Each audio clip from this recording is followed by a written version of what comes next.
하고요. 네, 결의안을 찬성합니다. 결의안에 담기지 않았지만 PPT 좀 올려주세요. 어제 언론 보도에 윤석열 피청구인 내란숙에 12월 7일 국회 그 대통령 담화 때 2차 계엄은 없을 것이다 라고 본인이 담화 때 말했는데도 불구하고 검찰 수사 보고서에는 이 피청구인의 담화가 거짓이다. 2차 계엄의 가능성이 있고 국회의원 체포와 계엄 해제 저지에도 있을 수 있다라는 검찰 수사 보고서가 어제 보도가 됐습니다. 그리고 공수처 수사로도 김용현에게 윤석열이 고성을 지르며 핑계대지 말라고 다시 걸면 된다고 이렇게 얘기를 한 사실도 확인이 되었습니다. 윤석열이 복귀를 하면 2차, 3차 계엄은 100%입니다. 잔인하고 사리 분별 능력이 매우 부족하기 때문입니다. 1987년 체제로 국민의 피땀으로 만들어진 헌법재판소는 내란숙의 피청구인에 대해서 신속히 선고를 해야 됩니다. 그렇지 않으면 스스로 헌법재판소는 존재의 이유를 몰각하고 헌법적 위기를, 지금의 대한민국의 헌법적 위기를 스스로 초래했다는 책임에서 자유로울 수 없을 것입니다. 이 모든 것은 윤석열 때문입니다. 윤석열 때문에 판사와 검사가 그리고 헌법재판소마저도 법을 지키지 않기 시작했습니다. 법치주의가 붕괴되었고 헌법이 파괴되고 있습니다. 그런데 이런 윤석열 내란 수계를 풀어준 사람이 심우정 검찰총장입니다. 심우정 검찰총장은 지난 9월 인사청문회에서 인사청문회를 통과되지 못할 정도의 중대한 비위가 있었던 것이 지금 최근에 의혹으로 밝혀졌습니다. 올려주십시오. PPT 올려주세요.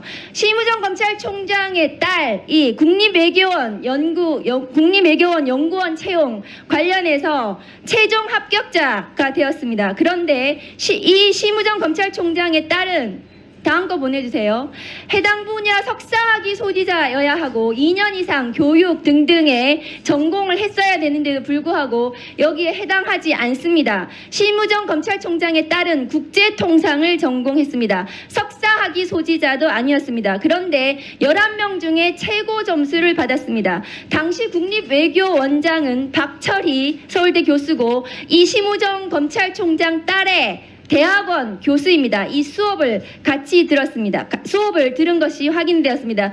지난 9월 인사청문회 당시 심우정 검찰총장에 대해서 제가 제기한 문제점이 지금 또 드러난 것입니다. 다음 거 보여주세요. 박철희 전 국립외교원장은 반일은 북한만 이롭게 하고 한국에 이롭지 않다는 칼럼을 쓰기도 했던 사람입니다. 이 심우정 검찰총장에 따라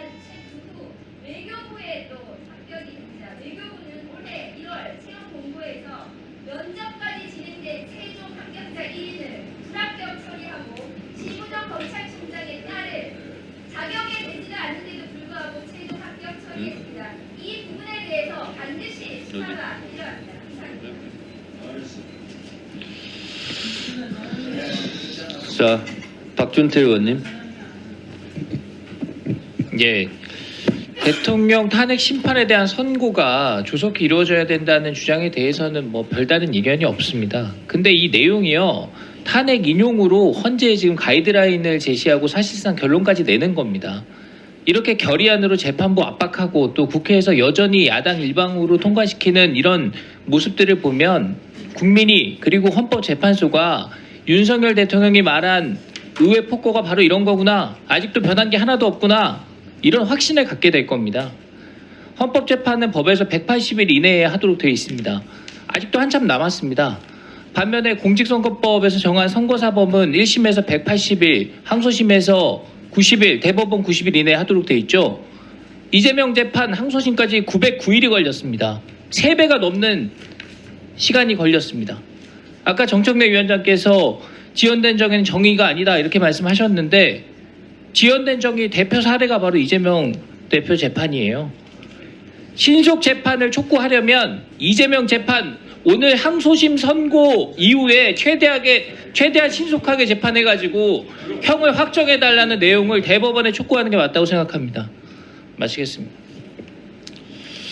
자, 지금 정부 관계자들은 이 내용과 관계가 없어서 배석을 하지 않았는데요.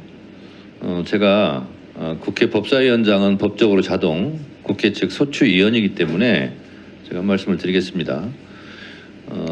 뭐 정도의 차이는 있겠지만 어쨌든 여당이든 야당이든 국회의원들입니다. 그리고 이것은 국회에서 국민의힘 의원들도 일부 동참해서 탄핵소추 의결안을 국회에서 통과시킨 겁니다. 국회에서 통과를 시켜서 지금 헌법재판소에 가 있고, 저는 국회 측을 대표 대리해서 헌법재판소에 나가서 모두 진술 소추 유지서를 읽었고 최후 변론, 최후 진술을 또 저도 읽었습니다. 국회에서 윤석열을 파면해달라고 의결한 만큼 국회를 대표하는 사람으로서 당연히 파면해 줄 것을 요청하는 것이 맞습니다. 자, 그런데 오늘은 파면 촉구 결의안이 아니라 신속 지정 촉구 결의안이에요. 국회에서 반대하는 의원들도 있었겠지만 어쨌든 국회에서 탄핵소추안을 냈고 헌법재판소에 가 있는데 그 기일을 신속하게 지정해달라라는 촉구 결의안을 조차 이거를 반대하는 것은 국회 존재 이유를 부정하는 일이다, 이렇게 생각을 하고, 이 자체가 저는 반의회주의다 저는 생각을 합니다. 그래서 이 부분은 국민의힘 의원님들은 뭐 못마땅할 수 있겠습니다만은 이 부분은 저는 표결 없이 그냥 동의해 주셨으면 좋겠습니다. 자, 송석준 의원님 토론하세요. 예, 이 안건을 보면 피청구인 윤석열 탄핵 심판 선고기일 신속 지적 촉구 결의안입니다. 예, 이게 제대로 된 심판이라면 신속하게 빨리 심판해야 되겠죠. 그렇지만 상황들이 계속 바뀌었지 않습니까? 예, 당초에 검찰 조서에서 나온 많은 증언들이 오염됐거나 회유 등으로 상당히 왜곡된 그런 내용인 게 알려져서 사실 헌법재판소에서 심판 과정에서 또 이렇게 많은 문제가 있다는 것을 인지하지 않았습니까?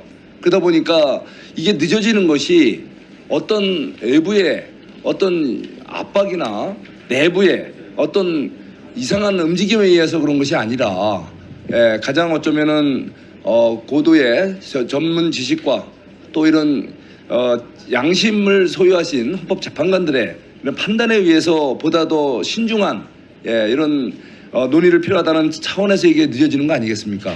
우리 법사위에서 그동안 여러분들은 뭐 어떻게 말씀하셨습니까? 이건 내란죄다. 비상계엄을 내란죄로 단죄를 하셨고 또 대통령을 내란 수괴라고 단정적인 말씀을 하셨습니다. 하지만 이 헌법재판소에서도 초기에는 막 분위기가 굉장히 2말 3초 그때 마치 최종 이런 선고가 있을 거로 이제 예상을 했었어요. 근데 막상 따지다 보고 관계자들을 불러서 이렇게 얘기를 들어보니 너무나 당초에 알려진 것보다 다른 사실이 많이 있다는 것이 알려진 거 아닙니까?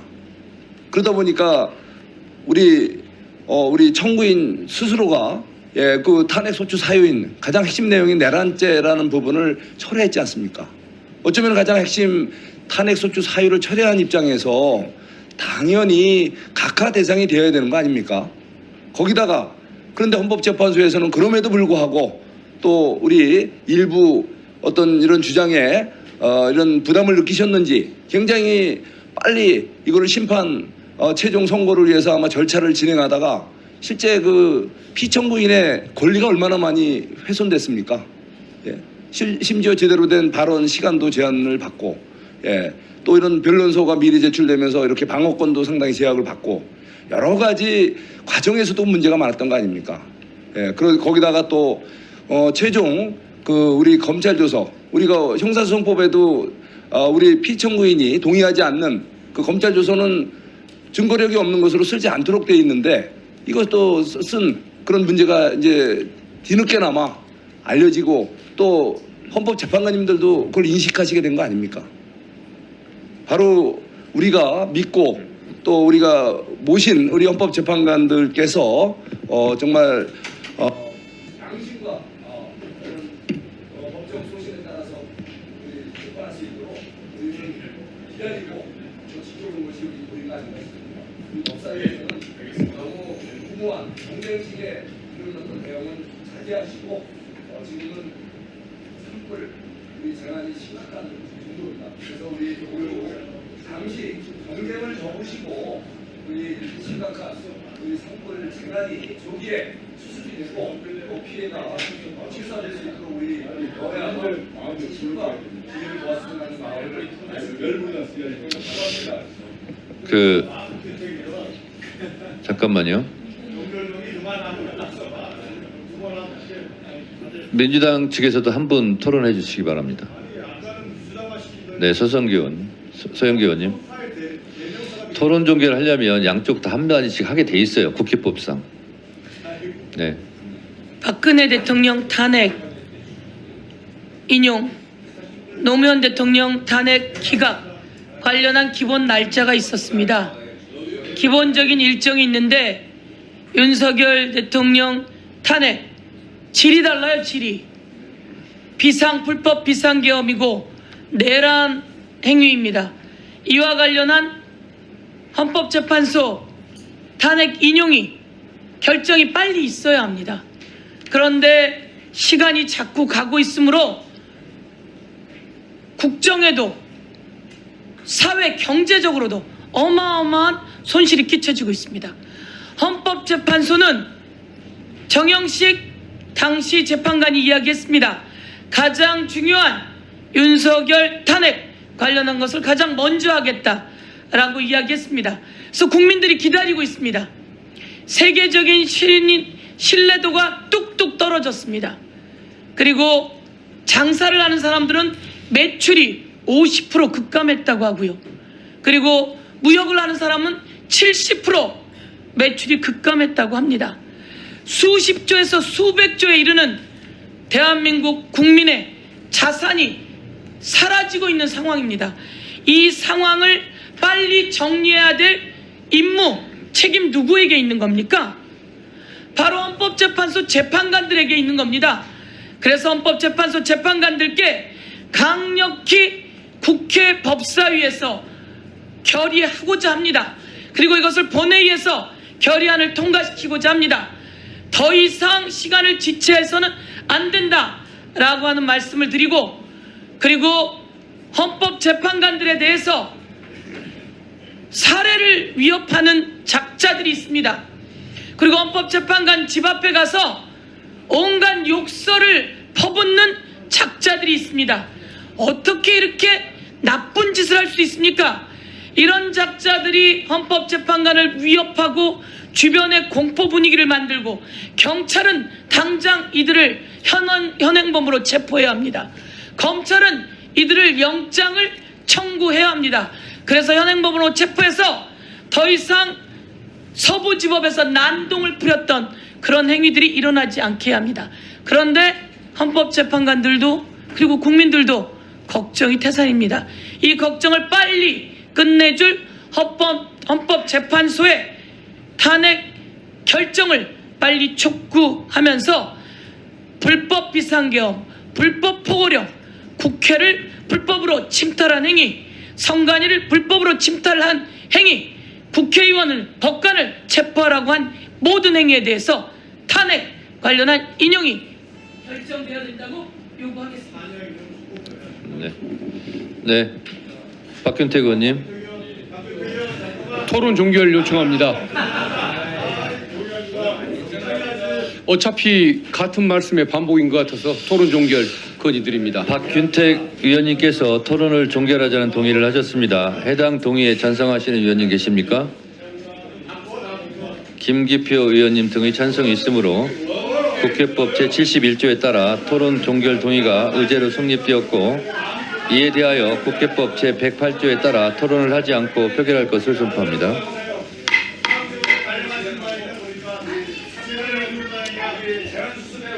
표결에 앞서서 회의장에 계신 의원님은 모두 재석의원수에 포함된다는 점을 말씀드립니다. 그리고 방법은 국회법 제112조 및 제71조 단서에 따라서 거수 표결로 진행하겠습니다. 먼저 찬성하시는 의원님은 손을 들어주시기 바랍니다. 내려주십시오. 다음 반대하는 의원님은 손을 들어주시기 바랍니다. 내려주십시오. 표결 결과를 말씀드리겠습니다. 재석 의원 총 11인 중 찬성 11인으로 가결되었음을 선포합니다.